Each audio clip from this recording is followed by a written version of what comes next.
In today's video, I'm going to teach you how to fix Word zoom not working. You try to zoom in or out on your document, but the zoom slider in the bottom right corner is completely grayed out and frozen. Even holding the down control key while spinning your mouse scroll wheel does absolutely nothing to change the page scale. Don't worry, your software isn't broken. Word has just locked your page layouts into a hidden display mode. So let's unlock it. The absolute number one reason a zoom breaks in Microsoft Word is a layout setting called side-to-side page movement. This mode forces your document to flip horizontally like a physical book, which completely disables Word's scaling engine. So let's switch it back. Move your cursor up to the top navigation ribbon and click on the View tab.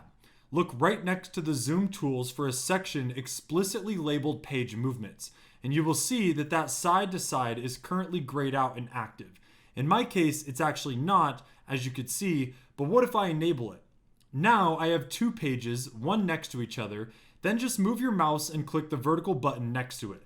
And the exact second you click vertical, look down at your bottom right corner. The zoom slider instantly switches from gray back to bright white, completely unfrozen and ready to use. The zoom is right here, and now we can use it, as you could see, very easily.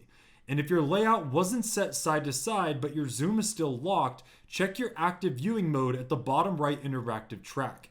If you are accidentally trapped inside read mode, Word strips away your custom zoom bounds. Simply press the escape key on your keyboard to snap back to the standard print layout view, and if it's still acting sluggish, a quick system refresh will fix it. Press and hold control on your keyboard while scrolling your mouse wheel upward to force the rendering engine to scale the text canvas manually.